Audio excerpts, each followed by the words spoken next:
నరసింహస్వామంత దయాళువు లోకంలో ఎక్కడా ఉండడు, అంత దయ కలిగిన వాడు. అందుకే మహానుభావుడు అంత ఆలోచించాడు. పిచ్చి కోపం వచ్చిన వాడికి ఆలోచన ఎక్కడ ఉంటుందండి? క్రుద్ధ పాపం నకుర్యాత్గా క్రుద్ధో హన్యాత్గురునపి క్రుద్ధ పరుషయావాచ వరం సాధు నదీక్షిపేత్ ధన్యాస్తే పురుషశ్రేష్ఠా ఈ బుద్ధ్యా కోపముద్దితం నిరుద్ధతి మహాత్మానో దీప్తమగ్ని వివంభస అంటారు స్వామి హనుమ రామాయణంలో. కోపం వచ్చిన వాడికి ఆలోచన ఉండదు.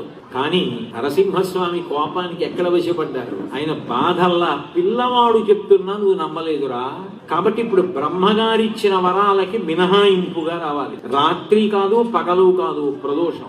అందుకే నరసింహస్వామి విషయంలో ప్రదోషానికి అంత శక్తివంతం. అంటే ప్రదోష వేళలో త్రయోదశి నడుస్తుండగా దర్శనం చేసుకోవాలని తాపత్రయపడి రావడానికి కారణం అదే. సాధారణంగా ప్రదోష వేళలో శివదర్శనం చేస్తారు, కానీ ప్రదోష వేళలో శివదర్శనం ఎంత ఫలితమో నరసింహస్వామి దర్శనం అంతే ఫలితం అని చెప్తున్నాయి శాస్త్రాలు. నృసింహ దర్శనం అంత గొప్పది ప్రదోష వేళ.